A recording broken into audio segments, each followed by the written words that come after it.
So, for people who haven't heard of PanPastel, can you please introduce us to what it is and what your mission as a brand is? All right. So just to get started and introduce ourselves, I'm Bryce Lampy. I'm in marketing at Golden. And so a lot of what I'm involved with is connection with artists and communicating to let them know all about our products, to listen, to their concerns and issues, to see where we might, be able to develop a product or improve a product to meet those needs, and to, Mhm. make sure they're informed about how our products perform, what they can expect, and all the help and services that we have to offer, which includes the team that Mike's a part of. Mhm. Yes, and I'm Mike Townsend. I'm a materials and applications specialist here at Golden, and that means I get to not only play with paint and test it, but a big part of our role is we do a lot of work with email and calls, and we love working with artists. We've worked with many artists over the years. I've been here since 1989, believe it or not. Um, so we really enjoy that connection with the artists is a really important part of who we are as a company. Mhm. So we encourage people. I'm going to I'll drop our help at goldenpaints.com email address. Any question, it's not about just our materials. Artists might have just a question about how do I do a mural? I just said yes to a commission.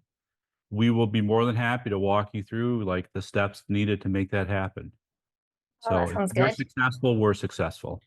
Mm. All Oh, right. So fantastic. yeah, diving into PanPastel. It's Hmm.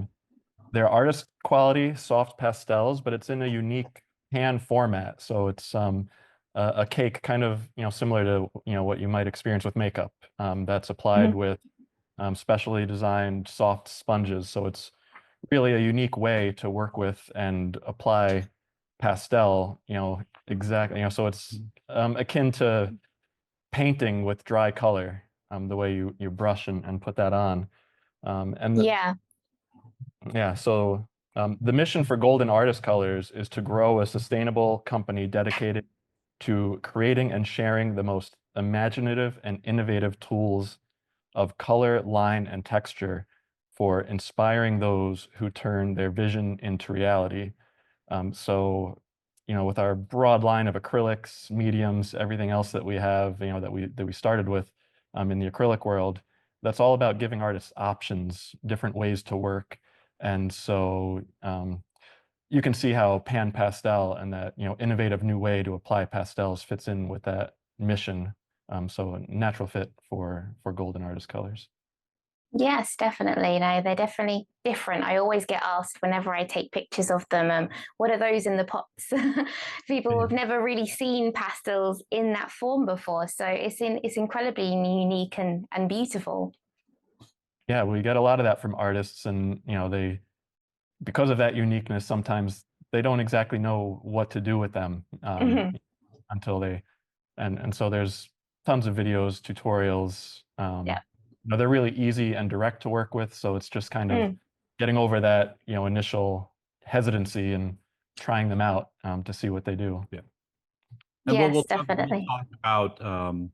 talk about many ways for artists to help just get started with these. I think that it should be a nice encounter with the paint. It's not we Mm. think paint, although they're a powdered pigment per Hmm. se, they're just beautiful color to work with, and it's just that immediacy of having the material right there in your hand and pushing it around, and just that contact is very much like with watercolor, where there's just Mm. you get in tune to the pigments and the surface, and Mm. both are very important to that experience. And the tools are really the big important part, the soft tools. As you Hmm. know, I heard that your favorite is there's the triangular wedge. Is that correct? Yes, the wedge one. Where is it? I've got so many of them that I'm using. try and keep my colors separate so they don't go muddy. But yeah, I use this little wedge one just because it means that you can do all the little details and marks, and it's just, I feel like it's more precise than the other tools. But I haven't actually used the other ones that extensively because I just fell in love with this style of doing it. And even the sponges, you've got the fatter sponges with like there's like a round shape and like a square shape, and yes, And there's yeah, edge one like the one Bryce has. Yeah. There's these different shapes, and just like there's different shapes with the palette knives that we'll call them, the blue palette knives, is that yeah, they're all meant for all these different types of ways to work. And it's all about the type of mark you're trying to make, yeah, and how you're blending. And what's great is these tools actually do work with other drawing media. So if you need to smudge some charcoal or some graphite, these are perfect for that as well. They're oh also great, really easy to clean. So they start to get to where they look like these ones on down here below. And they get to where they look like they're loaded up with color. And if you just can't get a lot of it off, just use a paper towel. And all you okay, do is simply just remove the excess until you stop seeing a lot of color. And then you can load it right up into a new color, a new pan, and you won't get oh. a lot of contamination if you've removed the excess. Oh, I see. That's very useful to know because I've just been buying more. Well, we appreciate that, but you can even wash these. So we'll get the soapy water out and we'll suds them up and squish them out and pat them onto a cloth to air dry. And then once they're dry again, you're ready to use them. So Oh, okay. keep them clean as you need to, but if they really start to get to where it's just like crumbly and weird, that's probably when Right. it's time to get some new ones, especially if you're working on some of the pastel papers that are a bit rougher. Yeah. They'll bite these up a little bit and you'll have to replace Yeah. them. But yeah, Yeah. like any other tools, right? Keep them clean and you'll be fine. And Okay. So the paper towel is the best way to sort of get off that excess yes, pastel powder then. Yeah. yes. Oh, great. That's really interesting. Now I'm definitely going to try that. Yeah. And it's always not a bad idea to try to keep them in a container. Like instead of keeping them out like Okay. brushes and pencils, putting Right. it in something to keep the oxygen and the light away from them is not a bad idea because The they are sponges. yes, yes. Hmm. Yeah. That it helps increase their lifespan. So Oh, okay. Why is that? it's a foamy material. This is, they're cosmetic sponge like. Hmm. So they're similar to that type of quality, that these are engineered based on that, but they're not exactly the same. Regular cosmetic tools won't work. They don't work as well, let's put it that way. And so that you're trying to keep like almost everything, think of other materials, even paper, it's best to keep those in a container so that humidity is not warping them and causing the colors to kind of blur when you don't want them to do those things. Right. Okay. No, But it that's just very helps useful keep to them a know. little safer. And on the topic of storage, like how would you say to storage the actual pan pastels themselves? All right. Well, the pastels themselves don't dry out, so you don't necessarily need to put a lid on them. We have palette trays, which work great to conveniently store the colors. We have them for 10 and 20 colors. It holds the pans in place so they're not sliding around when you're working with them. You can quickly take them out of a drawer and have easy access to them. Like And this. so that's one Oh, way great. that's great for storage. They travel well. The pans screw together into a Yeah. stack. You just need to, And you I do can love that. pop them right on out like this. Probably not a good color. I should have picked a brighter color, but they pop out so you can arrange these in the way you want your palette to be set up. So it's Right. very useful. And then these things can be attached. Some people attach them onto their tabletop or their roller car, and then they're right there, very accessible to work with, but they pop right out super easy. yep, they can, Yeah. screw together into a stack for traveling. The key is don't really crank that down, too Yeah. hard. You want to be able to Yeah. get them Yeah. Bad apart. idea. And another thing that's important with storage is just to protect them from impact, because they can break or shatter if you drop them on a hard surface. Or Yes, I've done that with one of them. So this one. So what can I do when it looks like this? Like it's just powder that's just all crumble and loose now, and it doesn't obviously work in the same way as the others now because it's not compacted. Yes. So the easiest way is to basically tap it onto just a piece of paper, like a piece of copy paper. Mhm. Use a tool on that surface, and you'll be able to smooth it back out. And you can keep it on there. That can be used to mix color as well. Oh, So if okay. you tap some off, get that excess off of there, you can always, come right in and easily just load the tools back up right from there. But Oh, that is okay. one of the nice things about these is when you work, Norman, that's of course something you didn't want to have happen. It just kind of happened. But a lot of times when people are working with them, they kind of overload the sponges. We'll talk about that technique a little bit as well. But if you overload the sponge because you're trying to get really strong color, it's much more difficult because that's when they get crumbly and dusty and they become much messier to work with. If you just Right. simply load it up, like 3 swipes is all I'll do, very light, very gentle, Mhm. and I'll apply it, offload it. And if it's not strong enough, you just simply reload it and put more on. You can get it as strong and as intense as you want to by doing that. Yeah. Okay? Rather than trying to get off as much as you can first. Yeah. It's Right. a common mistake. It's something that I did when we were first learning about these because, these were not, known to us either until we really, brought them in and started to work with them. And one of the jobs I do as well as material specialist is we do training and we work with, we have a residency program, Sam and Adele residency, that we have artists that come in and they get that residency. And this is one of those products, those materials to show them so that they can incorporate into their work. And Mm-hmm. it's part of it is just don't overdo it, just load it up, apply it. It's really an important part is, especially if you start off, Yeah. is take your time to build the color up. Starts like you do with the background. Yeah. Start with doing soft backgrounds, or just I want to add a little color into this corner, or you're doing one of your portraits and you want to have a quick background. These are perfect Mm-hmm. for just that soft, almost like Yeah. a portrait mode on the camera, right? So you want a Yeah. fuzzier background so that the details look more prominent. Perfect way just to bring in some color. That's such a beautiful tool to use. So Yeah, definitely. I'm glad I was using it right then because I usually just like sort of tap it because they're so pigmented. I don't need a lot anyway, especially when I'm doing like it as a base layer to my portraits.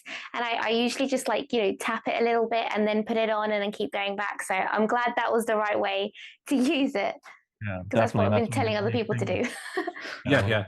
is with PanPastel is that you can, work and get that, more transparent layers, and then, work in and apply more to build opacity. So Mm. And it's Yeah, pretty easy they to layer remove really nicely over the top of them themselves. Yes, they will load. You can build up quite a bit, and I think that just like when you're working with any chalk pastels or pencil, at some point the surface doesn't receive the material so well. That is usually when it's like, okay, am I done, or do I want to put a little spray fix to kind of lock that down so that I can keep working on top? Uh, Right. that's a whole other discussion. I know it's one of the very common topics that's important to talk about as well. But really, there's no right or wrong with these. That's the great Yeah. part is don't be intimidated. And it's just getting familiar with the tools and getting familiar Hmm. with how they load, and they're erasable too. So if you really find you've made a wrong color choice, it's like that's not working. It's not that big of a deal to Hmm. just move that or just use your regular erases. Kneaded erasers work really well. The white erasers, um, Yes. really The I mean, that's electric the great thing. erasers. Yeah, really whatever you like to use now. And that's the beauty of it is don't abandon your pastels. Don't abandon the tools you're already working with, your colored pencils. Incorporate them together. This is just one big toolbox. Mhm. That's the way we like to look at all of our tools, all these Yeah. paint mediums, we try to make things very, very compatible so they play well together, you know? So that you're not fighting and struggling with the materials, that it's like, okay, should I be doing this? If you're doing something really bad, you'll know very quickly. Like Yeah. like with paint, it'll get weird cottage cheese texture, something like that. It's Yeah. like, okay, they probably aren't working well together, but these are just such easy, straightforward things that we're really excited for how these are going to be used out in the market. And there's a really great online community out there for PanPastels that Mhm. they show all sorts of techniques. As you know, you're part of that community, so that's such a great way for people to learn, because who Yes. else better to learn from than a fellow artist that's also using those materials? They'll teach you tricks that we may not Mm. even know about. Yeah. Yeah. Oh, fantastic. Yeah. So that leads me to asking you, what inspired you to create them in the first place? All right. So PanPastel were created by Bernadette Ward and Lad Forceline. They were the founders that started PanPastel in 2007. So it existed for a while before we acquired the company. And what they Mhm. were looking to do was, they saw that the pastel medium hadn't changed in years, looking for new and innovative ways to apply color. So after years of kind of research and development, they came out with this pan format for pastels. And we acquired PanPastel in November of 2022. So we've had the brand for about 2 years. We worked closely with Bernie and Lad during that acquisition process, and we had seen them frequently at trade shows and other events. We were familiar with them. So when they were looking to kind of move on, they knew Golden and what we were all about, and kind of trusted us to carry on that legacy. So while it was developed by them, we're bringing it into the future, and carrying on delivering that unique way to apply pastel color for Mhm. artists. And they were Sure. they were just a small company. Yeah. So a lot of what we bring, just like with the Williamsburg oil colors that we have, that we have such good research and development and quality control and color matching capabilities and a lot of things that were really a lot more for a 2 or 3 person operation to do. Right. Okay. So what we were able to do is bring that experience to the table and take a Mhm. look at how things are performing and exciting things about color. Yeah. That's Mhm. the really exciting part that's coming up Yeah. that Bryce is So ready to tell about, because this is really exciting news for anybody that's been using these for a while. yeah. So since we acquired the brand, we've been hearing from artists, and we reached out. We said, well, tell us what you think about PanPastel, what your hopes are, for the future. And time again, we hear more colors, please. And so in February next year, we're introducing 53 new colors in PanPastel. 53. Wow. 53, yeah. So there's a few, key colors that have been absent from the line, that even Mhm. Bernie and Lad, when we were acquiring, they said, well, we just didn't have time to work on these. We're so busy, and we kind of feel really bad that we don't have a real strong like mid primary yellow, a Mhm. crimson, a teal, raw sienna, and burnt umber. Some real key colors that artists have noticed are missing from the line. So we're bringing those in. And then if you're familiar with pan pastel or soft pastels in general, there's a huge array of colors, and many of them start with a pure pigment, a pure color, and then there's tints where some white is added, and Mhm. shades where varying amounts of black are added. So Mhm. currently in the pan pastel line, we have the pure color, and then we have a tint that's quite a bit lighter, and there's a big Mhm. step in that range. So Mhm. we're also introducing several medium and light value colors that kind of step between that pure color and tint. So that's kind of the 53 new color introduction comprises those areas. And that was a really fun project. So part of what our team does, the material specialist, is to assist with Bryce as a brand manager to be the eyes and ears of artists and use our artistic knowledge to say, this is a good proper step between those two that we had. And that part of it, and what are the new colors. And the other thing is there's a lot of sets. Would you say there's like 30 sets that Yeah, we'll there's have? more than 30 different sets for PanPastel, different assortments of colors, ones geared for portrait or landscape Yeah. or animal art. Yeah, so it's not just a set like this. There's Yeah. one that'll be more geared towards animal art or portraits, human portraits at that point. Yeah. So I guess it would work for either, yeah. So, Yeah. We're updating the contents of all those to make sure new colors are included. And we worked with Mike and the team to lay out, all the possibilities and say, all right, this set is for landscape. And now that we have this new assortment of colors, what should we add in here to make this the best set for landscape work, to give artists the broadest selection of the colors that they'll experience in nature. So then you get out the landscape and you start doing some landscapes. We're in upstate New York here. We're in the middle of really nowhere. Really poor cellular service, iffy Wi-Fi. But other than that, this is a really great place, and you've got lots of, rolling hills and, really great landscapes, right? Just look out on almost any window here. And just the same with when we were looking at the portrait set. You starts off with, these seem like an odd set of colors, and then you start to work with them. And actually, we brought out some, fashion magazines to find like, a nice range of skin tones and highlights and shadows. And then all of a sudden, these colors that seemed kind of odd really, really made sense.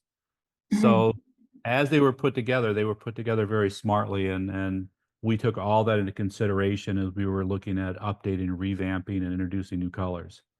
Oh, that sounds fantastic and very exciting, because I get asked all the time, like, especially with beginners, what pastels should they buy first, and what colors, are the most common to use for specific animals like dogs or cats and things like that. So I sort of like suggested you've got like an earth tones set, which I think is just such a beautiful set, especially for cats. And it was just a variation. So I think it would be fantastic to have specific animal related colors. That would just be so useful to just recommend and just start, especially for beginners, just to buy that set and start with that. And there are a lot of great color tools out there in the world. There's, you look at all the palettes you'd see in many of the books and literature, and other people doing, even painting videos and demos, is that the colors usually aren't that far away. So you look for colors that are similar. Sometimes we get hung up on the name of a pigment as opposed to the color qualities, the bias of the color. And, it's really, it's the same thing here, because they are blendable. You don't think of it because you're offloading a pan, but unlike a chalk stick or a pastel stick, is that these can be blended off onto just a piece of palette paper or whatever, and then you bring it into the actual piece. So you can dial in and adjust much, much more readily with these. Yeah, I was actually just about to ask you what makes PanPastels different from other soft pastels. Yeah, so we already talked about the application process, that this is in a kind of that cake format, the pan format.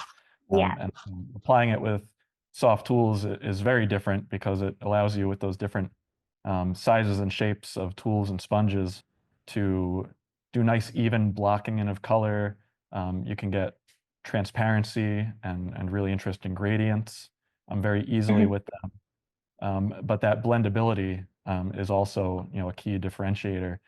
While we are introducing those new colors, and we have that broad palette, so you can pick colors to work with directly, you can also blend and mix, again, to do gradients or transitions easily, or to blend new colors, to tint your blue and make a lighter blue, for instance. It's with PanPastel. The other really nice part is that as you work with them, think about if you had your stick of soft pastels, and you're doing a background, you're going to, tilt it to the side because you want a wider application. Or you get those really, really big, expensive ones, which are great, but you can't get those in every color usually.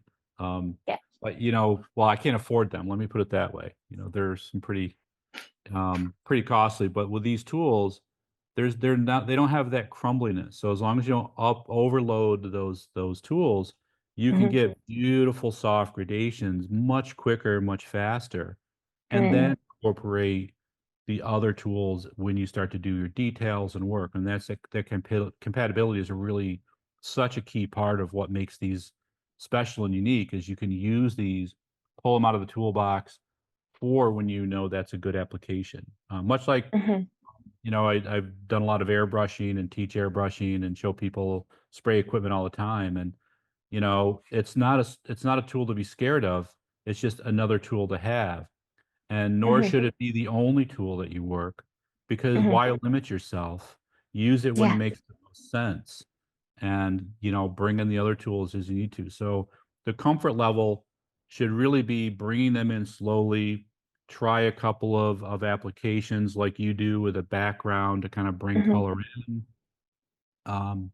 That's really the key, and work on those different papers. Maybe there's pastel papers that you've had that doesn't seem like what you would normally would work on. Well, maybe use the darkest one that's kind of blah, and bring in some color and bring some brightness in, or lighten things, and then start to work on your portrait.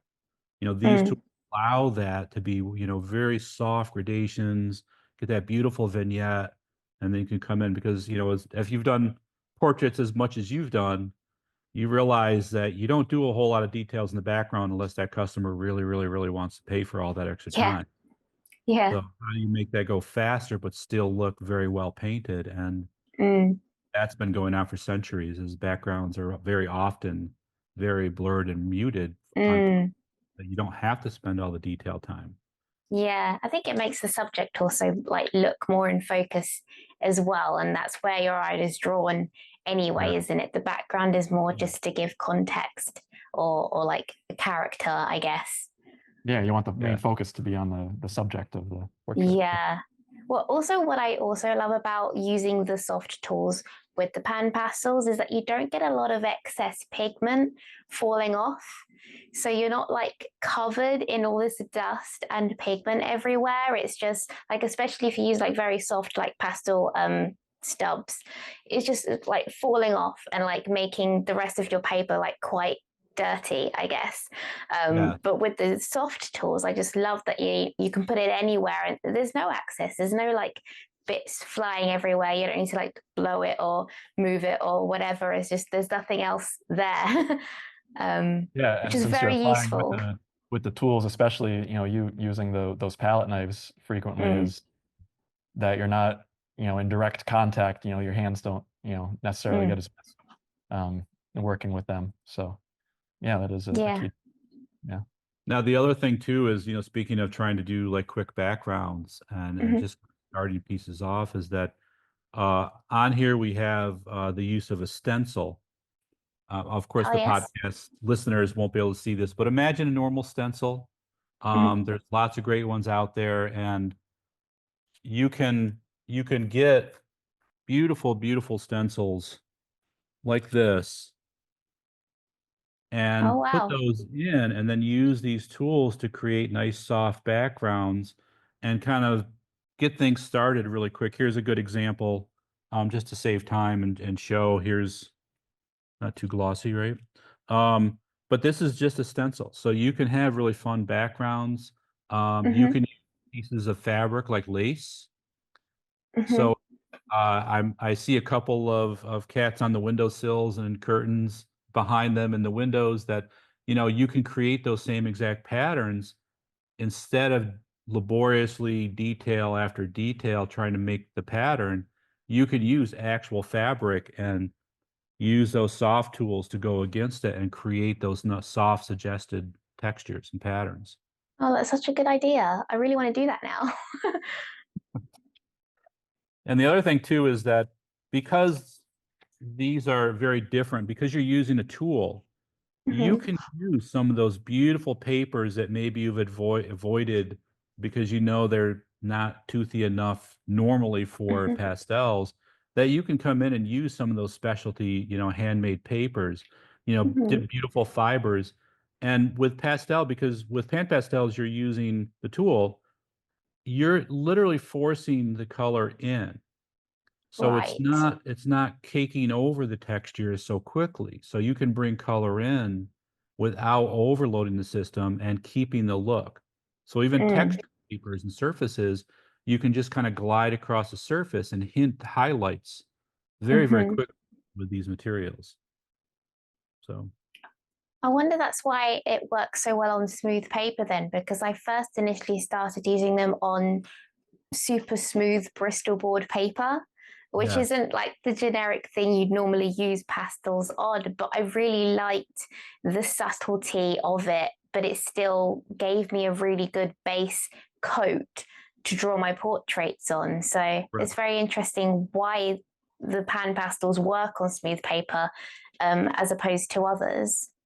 And it's really because, with a stick, you're kind of depositing much heavier materials. So that really Mm, makes it nice to you know, work with different surfaces and they do make a difference. So as you get used to these and you're trying new papers and materials, it's really, you'll see the marks are very different when you go the mm, tool across each one of those.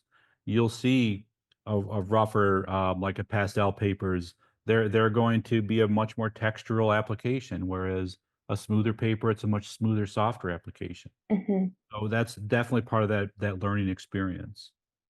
Yeah, Yeah. So surface are there like definitely impact. specific, sorry. So Just are saying, there specific surfaces that you would advise artists to use to really bring out the best of the pan pastels? I would say experiment and try with different surfaces, but in general, I think artists find that pan pastels work better on the smoother end. If you're using sanded paper, the finer grits, 600 or 800 or more. Mm-hmm. Um, on you know printmaking and other watercolor papers, try different kinds of surfaces. The marks will Mm, be different. A grippier surface, as you can imagine, you're loading up that sponge and then depositing the pigment. yeah, A more rough sanded paper is going to Yeah. pull off of that sponge quicker, so you'll get a yeah. very dense opaque mark, but it won't, your stroke won't travel as far. So whereas on the smoother papers, it's easier to be, kind of more transparent, longer application strokes. So it definitely plays, a large role in the application of pan pastel. So try different things to see, Yeah. what you like the best. And Mm-hmm. along the lines of trying different things, when you look at us as a company and all the different materials, one of the things we've brought to the oil world and the watercolor world and now the drawing and pastel world, even more so than before, are all these different grounds and materials that can be used as surfaces. So Mm-hmm. on the table here we have, this is a product called fiber paste. And Oh. in core, we call it cold pressed ground because it's a material that has a lot of physical texture to the surface. So let me show that as I hopefully don't destroy Greg's piece Yeah. So here. if you apply this to a surface, it creates a texture like, handmade paper, really kind of Okay. rough and a lot of, nooks and crannies. You can smooth it a bit with a wet palette knife and get it more to kind of a cold pressed water paper surface. But again, it has a lot of texture to pick up pastels and other drawing media. And Mm-hmm. what I did here was I used the one of the purple shades, and because it was too heavy-handed, it's like, okay, Mm-hmm. that's too strong. It's okay. You can now use this extender material and just load that up and just brush that into the surface, and you can So that's soften. not white. No, it's not white. It's a clear. There's no colors. It's colorless. Oh. Yeah, it's got a very light amount of color, but the key thing is that when you're using it to extend color and to blend. Right. It's not going to tint it like using a white would. So it's just one of those things that you're able to use these more textural things that Yeah. if you were to use your, pencils and chalks, it would just completely eat them right up. So Mm-hmm. very easy to go back and forth. Texture's not a problem. This is a product called Crackle Paste. So you can actually accentuate Oh. the pattern using these tools. And there's no wet media here. So you can come in, you don't have to papers buckling and warping. So don't be afraid to try all sorts of different types of surfaces. Yeah. There's really no limit here. And that product, the colorless blender, can also be used to blend charcoal, other, stick soft pastels. So it's very versatile. It doesn't just need to be used with PanPastel. Okay. No, I haven't heard of that, so it sounds really interesting. We also, and one of the key, kind of unique things that we found when we acquired PanPastel and playing with some of our surfaces, this is our pastel ground. It's tinted. Normally it's kind of a translucent white. Provides a kind of a sanded paper surface, similar to probably Okay. Oh, wow. grit, pretty toothy, and you can see how that picks up the PanPastel. Yeah.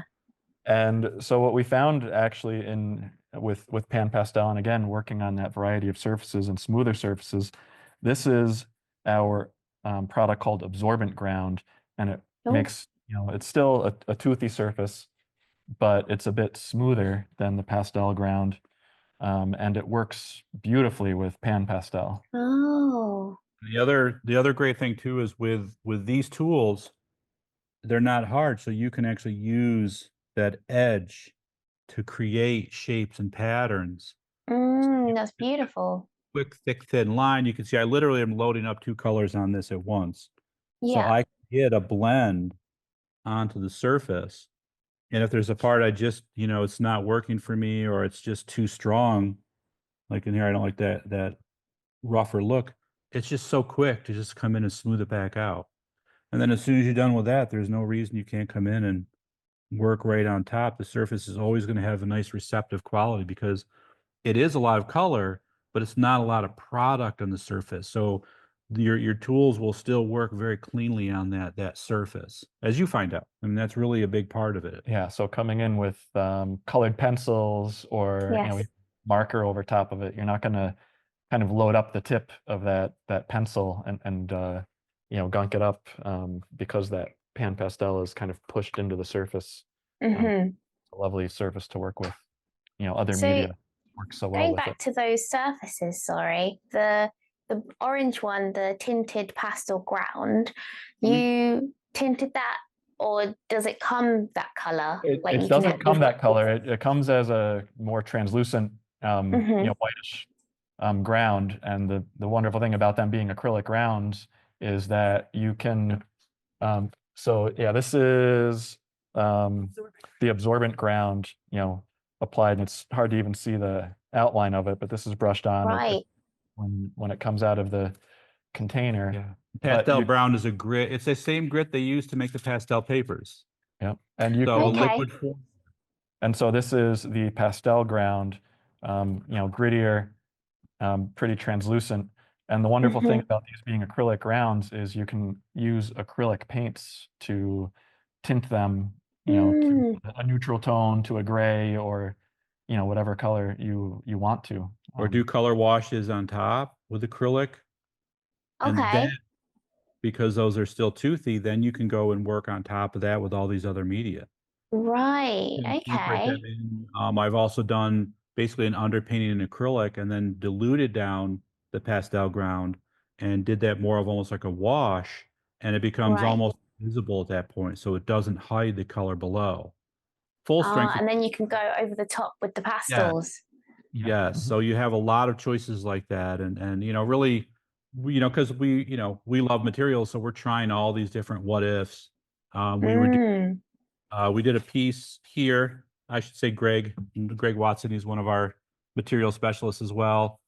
So he used a brayer roller and rolled on some of our Williamsburg oil paint, and then immediately came in with the PanPastels right on top. and then just use a sharp tool to do sgraffito and drew the line right into it. So you think of it as Oh, your pet portrait or just a human portrait like this one, you can yeah. come in and you can create that line work without even getting in pencil marks and then start building from there. So they're very quick. And really that expressiveness of these is that it's very free form, very fast. Um, Yeah. we had a great artist that showed us these materials that was, brought in with Bernie and Ladd.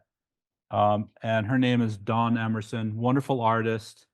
And you can see how gestural and figurative her work is here.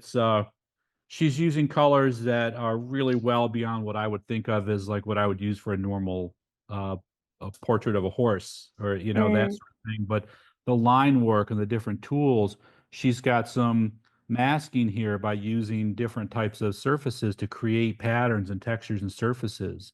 She's loading up in here a tool with very fine lines like a comb and then drag mm. chrome across. So you get all these multiple lines, super clean, super fast. And then at any point, you can come in and start bringing your pencils and your tools in. So Oh, it's there's no amazing. limit here. Yeah. Oh, I'm learning so much. So this is very exciting. So, for artists trying pan pastels for the first time, what are your tips for blending and layering to achieve the best color? I think it's a great question. I think it's a lot of it is find that sponge tool that works the best for how you like to work with it. A lot of times it's going to be the simple wedge here.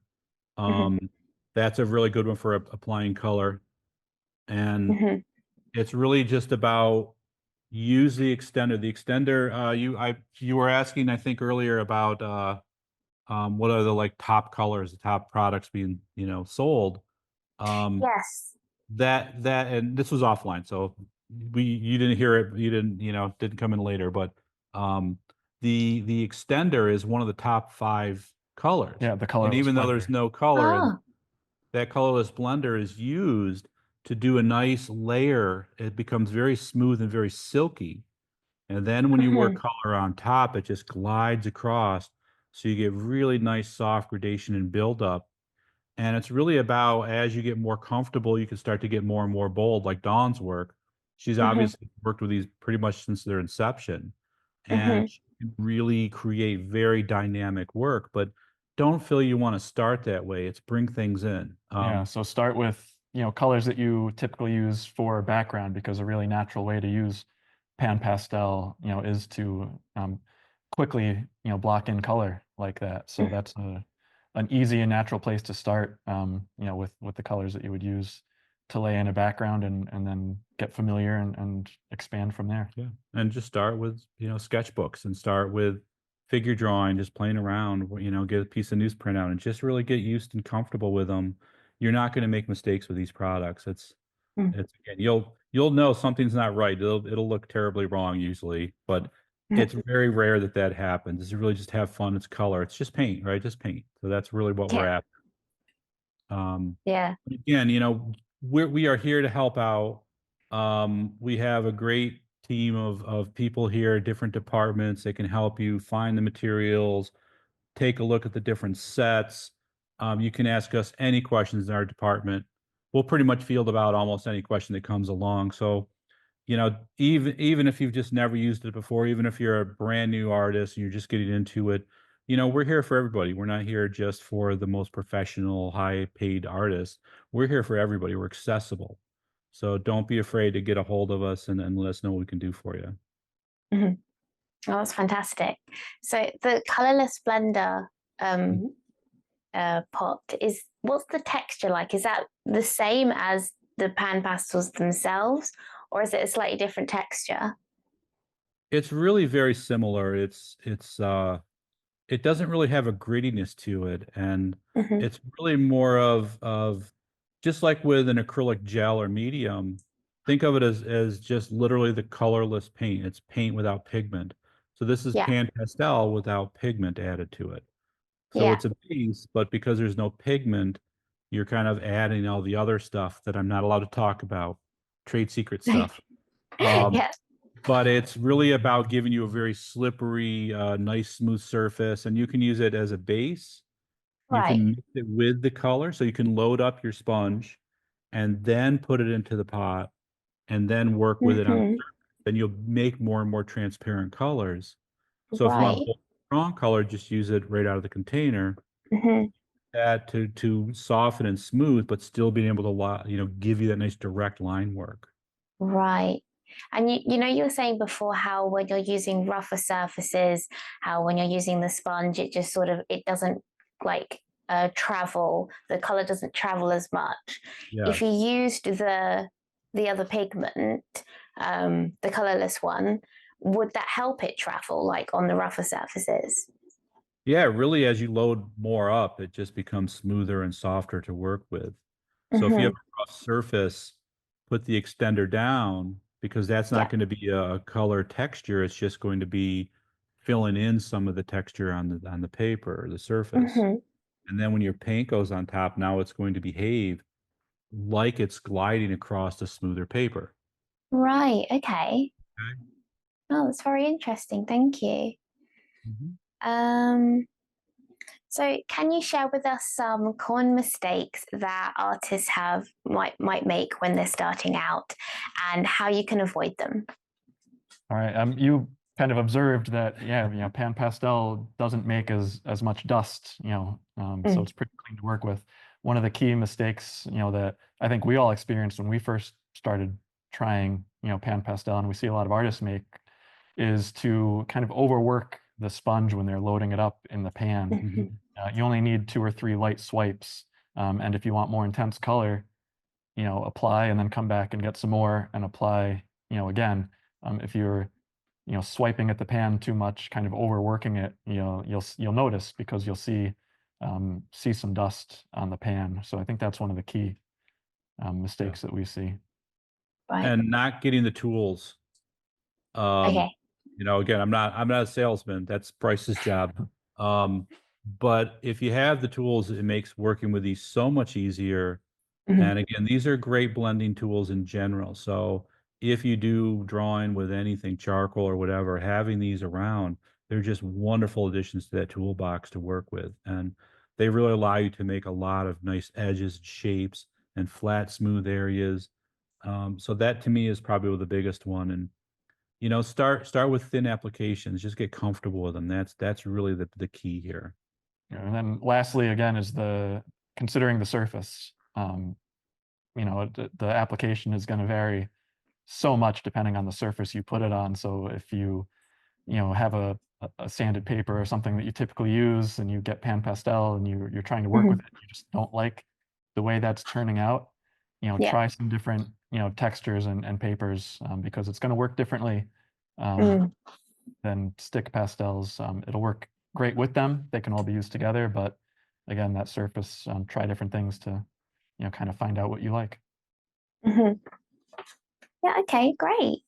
And what advice would you give to artists looking to combine pan pastels with other mediums? So you were saying before you could do an acrylic base layer. What other suggestions do you have? Well, it's the acrylic is a big world of surfaces right there, but I think we've been discovering using surfaces that are still a little tacky, like that fresh oil film, or think of printing inks, surfaces you Hmm. normally wouldn't think of incorporating in, but you can use stamps. So you can load these up with stamps, or you can load the stamp up with an ink, apply that to the surface, and then the pastel will now be receptive to that area. So Hmm. you can do localized areas you normally wouldn't be able to use. So if you want a beautiful, very slick background in general, and then you want an area to work and do let's say one of your portraits, you can just focus on putting that material there to make it tacky enough to then hold on to it. We Hmm. also have a really great pair of examples Oh, here. wow. This is encaustic. So you can use this to add color into the encaustic wax. The Mm. wax is going to be receptive enough. And then when you heat it back up, it'll soften and kind of melt in, and then you could put another layer on top after that cools. So you can literally embed the color into the surface. And here's a great example of one of those stencils. So Oh, bring wow. the stencil, and then once that's done, then you can come right back with your tools. And if you want to hide the fact you did a stencil, this is just your outline to work with. Mm. But for me, I mean, a lot of it is, get comfortable with it, using an outline, using things that are, comfortable. Like when I'm doing watercolor, I do more like paint by numbers. I create my outline and I fill in the areas. So it's more like, paint by numbers, fill in the blank. Yeah. How you want to start with these, really get them out, start pushing them around. You'll see really quick where their advantages are. So don't overthink, just start playing with them. Start with a limited palette that makes sense. If you want to focus on maybe the backgrounds, choose colors that have that range. If you want to really work into the actual portraits, find sets that give you that ability. But, I think you'll find that they're just such an easy thing. As you know, I mean, I know that you're a big fan, and that's why we're here today, just Yeah. because it's such a new tool. And once you discover them, it's like, where did these come from? How have I not heard Yeah. of them? Yeah. Yeah, just really, it's just practice and play with them. Yeah, definitely. Now I do love using them with color pencil. I find them so because like we said before, there's not a lot of excess that is on your paper. It doesn't like I guess get pushed off when you're trying to color over the top with color pencil. It just blends over Yeah. the top really nicely. Yeah, I Yeah, just because I remember, just love that about them. you're putting it into the fibers, you're Mm, embedding it into the surface as opposed to it being on the surface. So that mm, it doesn't change it. So if you have a surface, a paper that you love to work with, these aren't going to radically change that surface. They're just going to complement it and tone it. And that's mm. very empowering. That gives you a lot of range, a lot of things to play around with. Again, you get a pack of those pastel papers, and there's always that one color. It's like, that's just not the right one for me. You can tone the entire thing with these. You can Yeah, cover that's up true. those papers entirely, but never lose the tooth, and then start Hmm. working with it. So really, they're very wonderful. We have people that use these for doing miniatures. So the Uh-huh. little 3D miniatures and the game pieces and things like that, they'll use this to create like little rust spots and little patinas. Oh, okay. People that do like trains, they'll use like the black to make like a soot. So there's all Mm-hmm. sorts of things. You can use these for surfaces you wouldn't imagine. Mm. You can use these right into a painting, you can do a canvas, whatever you want to work with, raw wood, you can tone the wood. So it's an imagination piece. It's what we love about having a tool now that's so innovative, is it fits Mm-hmm. so well with just create things and try things out. Um, Mm-hmm. you're really not going to make a lot of mistakes here. So, what do you suggest in terms of fixing it then? Like, would you suggest using fixative or something else, especially if you're using it on like wood or different materials that aren't necessarily paper? Well, if you already have a set of fixatives, and you've got a favorite brand, different, Mhm. ones that you really like to work with your drawing media already, I would definitely start with that to begin with, because literally fixes are mostly about, it's a lot of a solvent, and it's kind of gluing the particles together. Mhm. So even if you put it behind a frame, spraying some fixative kind of keeps things in place. So it's Yeah. not falling down in between the glass and the mat. Yeah. Um, so fixatives are used for that purpose. They're very different. There's of course workable fixatives, which help to improve the tooth and regain the tooth. It's less needed here, so it's usually just kind of locking color down so that you can then not have it slipping around while you're doing more work. Um, Hmm. but if you're going to incorporate it into, let's say, a stretch canvas painting, one that you're just going to have framed, no glass, then you really need to get into something like the archival spray varnish, because Okay. a varnish has much more resin. Okay. Mm. So a fix is lots of solvent, a little bit of resin. It's just kind of slightly gluing things together, but it's not a coating. It can't be wiped and cleaned very easily. A Right. varnish is a more substantial layer, and that protects everything below.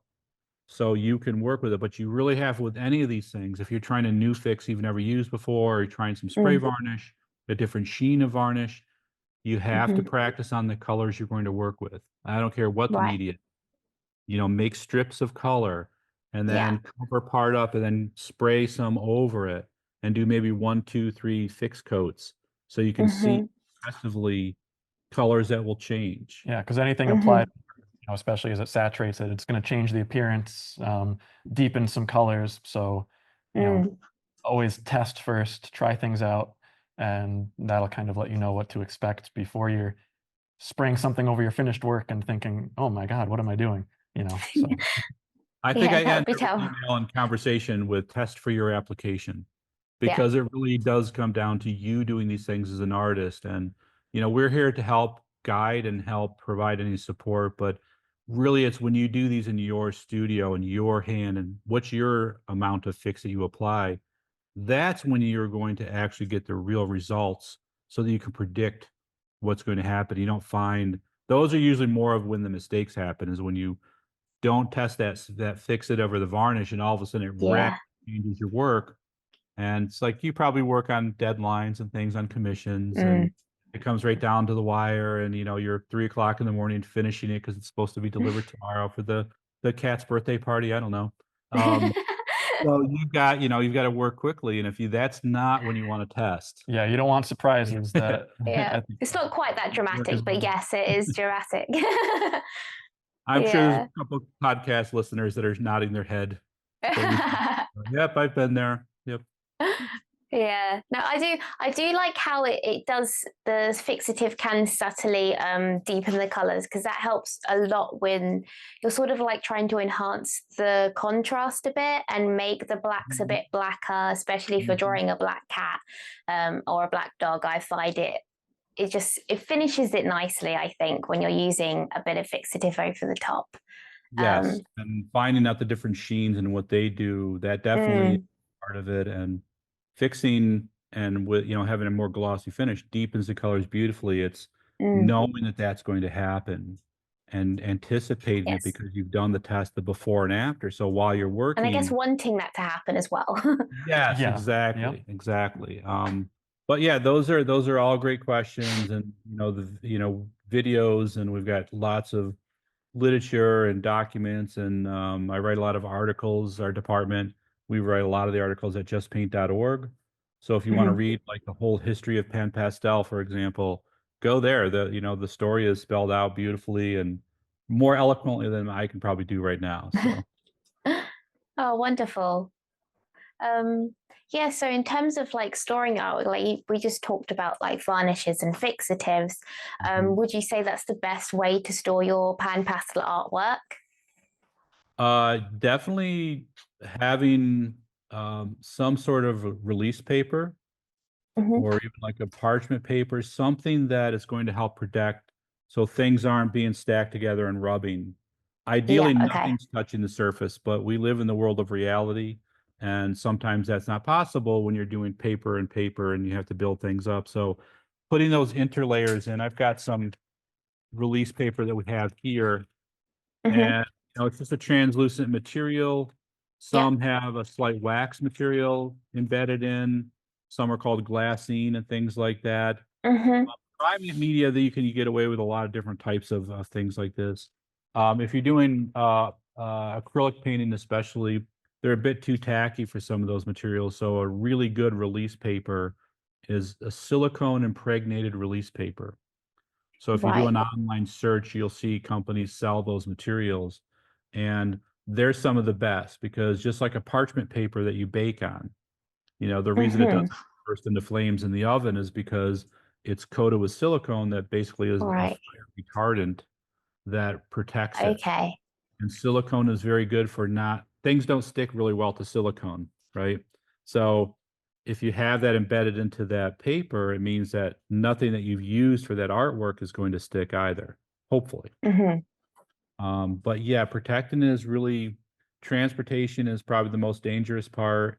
Storage, try to always store vertically. I know, not easy to do, but perhaps do more of a stacked layering system, like put them in a series of, good boxes or something, archival boxes that don't have a lot of acidity.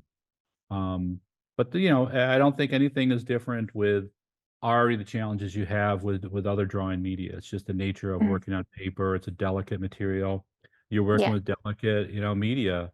You have to treat it carefully. You have to, not, think that it's going to hold up to, throw it in the back of the bus and driving along and, sliding back and forth. It's not meant to do that. So, Yeah. so if you Yeah. want proof, then you've got to go to some really heavy industrial coatings. And, to me, that's beyond, it loses the whole thing. You might as well just put it behind glass at that point. Mm.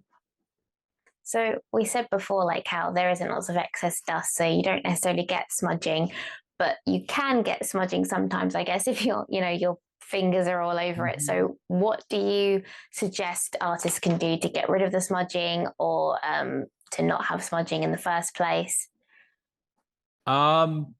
You probably know a lot of those answers already. I'm sure that every artist working with it has had a handful of graphite and materials right in that spot, and you've smudged those things. Yeah. I think a lot of it is trying to use an arch or something, or Mm-hmm. if you're going to put a piece of paper down, just put something that's not going to be, don't use a rough paper. Use a nice Mm-hmm. soft piece of paper. Use one of these pieces of the parchment or whatever. Lay that Mm-hmm. down, and then you can work on top. But make sure that's not moving around either. So you may want to put that down and gently tape beyond the piece so it Yeah. stays in one area. So then when you lay your hand on it, it's not sliding with your hand, because that motion is what's going to cause blurring and smearing. And Yeah. if you need to transport, it's like maybe a good idea to put a little spray fix on to lock it down before you do those things. Yeah. Yeah. No, I don't think there's any, I don't have any revelations for you. I'm sorry. That's not an easy question, but no, it's really about just being careful. And, Yeah. I don't think you need to get the mall stick out, but that's not a bad idea either. That's why they use them in the oil painting, Yes. so Yeah. that your hand and your wrist rests on that as opposed to laying against the surface. Yes, definitely. Yeah. They do erase quite well though, don't they, the PanPastels? Because Very much so. I've personally used just my electric eraser on it. But does it work with many erasers? We've tested a whole range from the regular pink ones from a Mm-hmm. number 2 pencil, and all the Okay. kneaded rubber, and the white ones, and the electric razors or erasers usually have that white. I can't remember what's the name of it. It's a vinyl eraser is what those white nubs are on those erasers. And it works Right, okay. really, really well. There's also, we have they're miracle erasers, miracle Mm, sponge. okay. I think I have one.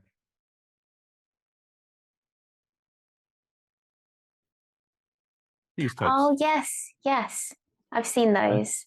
I think there's Mr. Clean here in the States. I don't know if Mr. Clean has made his way across the pond or not, but you know, these things really are great for lifting that off of there as well. And Okay. clean sponge will work. The tools, the PanPastel soft tools, you can help to lift up some of that color. But yeah, they're Right. erasable that way. Yeah. What would you say is the best eraser then? Like say I put a bit of, I don't know, black on my piece of paper. What would be the best way to remove that? I think in our experience, those white vinyl erasers, are Right. most successful. They don't create a lot of crumbles and dust in doing that, and they pick up the color really well. Yes. Really easy to use. I think, yeah, the vinyl are the standard for a lot of them, Yeah. because they're very clean to work with.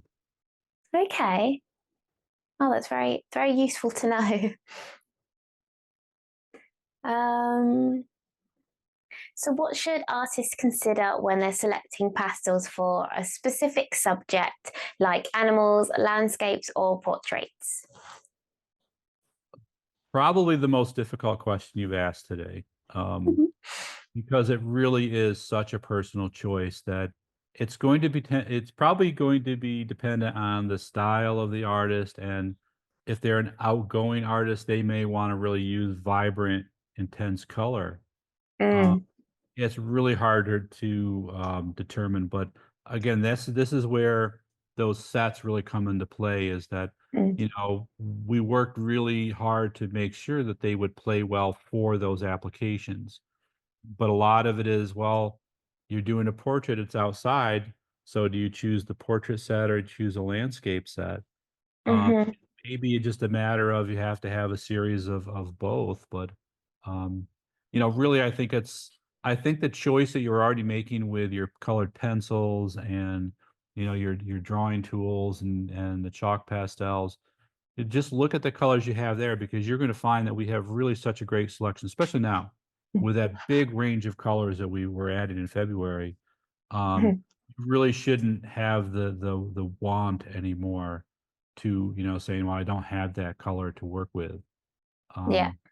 Um, but it's part of it, it's like, look at, like, your ever expanding colored pencil selection, and, you've got Yeah.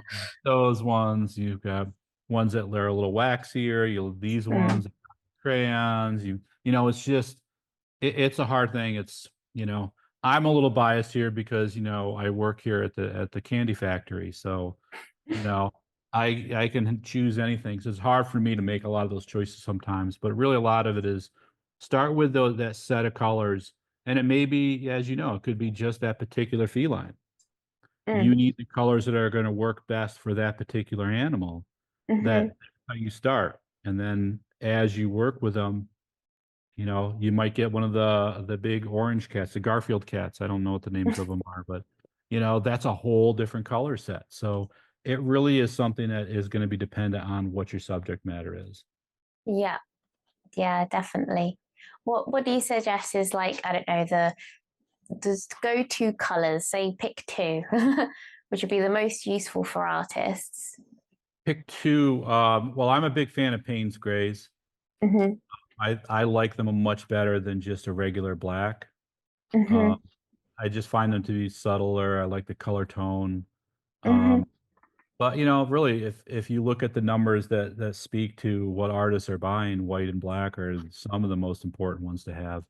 But I think just that set of primaries. I mean, we have Yeah.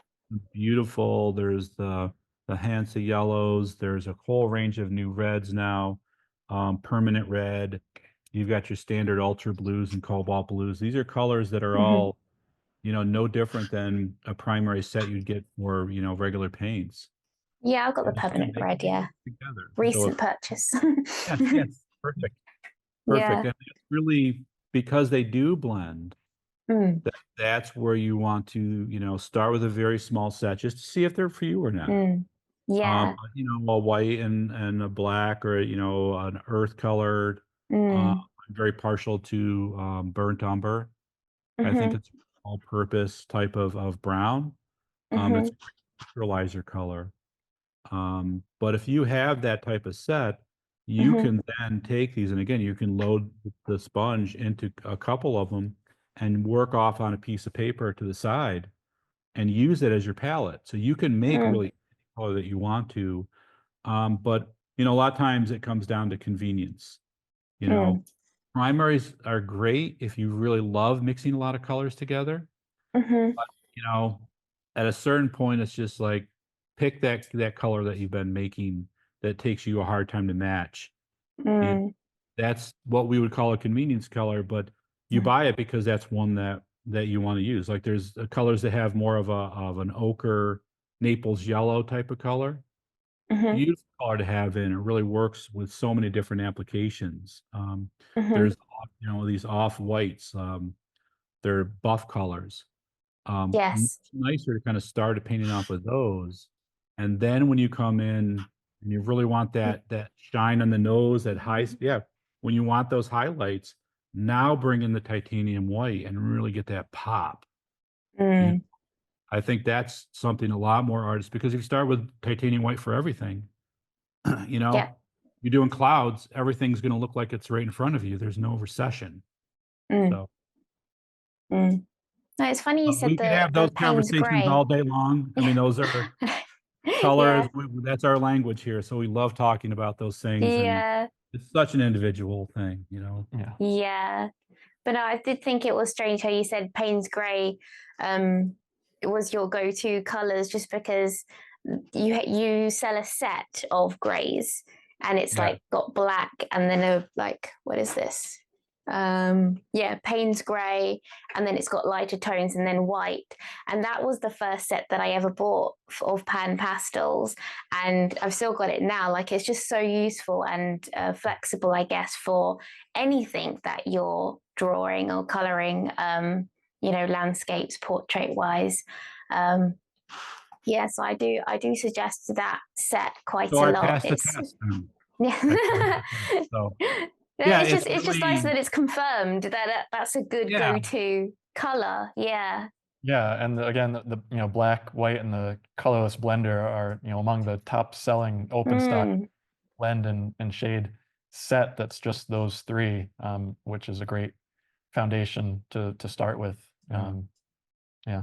And if you have the That's white and black, fantastic. you Yeah. can make some shades. So if you start with that more primary set, the base colors, you can always adjust on the fly for doing highlights and shades and details and all that. So Yeah.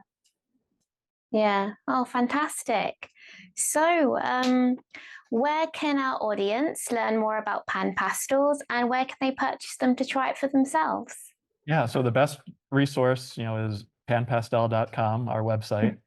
There is tons of information about all of the colors, but also, you know, many tutorials and videos. There's links to a lot of tutorials where artists are, you know, demonstrating various techniques. So tons to learn. And then where to buy. Many art materials retailers, both brick and mortar, and online. So, you know, check out where you normally, you know, get your art supplies. Likely that PanPastel will be there. Yes. Well, fantastic. Thank you so much. I've learned so much about this a medium that I use all the time. And I'm sure our listeners will be very excited to hear about all the new colors that are coming out. Do you have anything else to add? No, I think that's it. The new colors, again, they start shipping out of our factory in February. So February, great. Oh, I'm so excited to see them. Spring of next year, you know, you see them showing up on store shelves. So definitely keep an eye out. We'll have them up again on our website at the start of the new year. So yeah, that would be a great place to go and check them all out. But really, any questions your audience has, feel free to contact us. Let us know what we can do for you. Okay. Yeah, anything that that's you've found fantastic. on the website, any questions that we weren't able to answer in the podcast, you know, we do have that wonderful resource in our tech support. So give us a call, send us an email at help@goldenpaints.com, and you know, that would be the best, you know, way to get a hold of us. It's wonderful. Thank you so much for joining me. Our pleasure. On this podcast, and thank you for everybody for listening.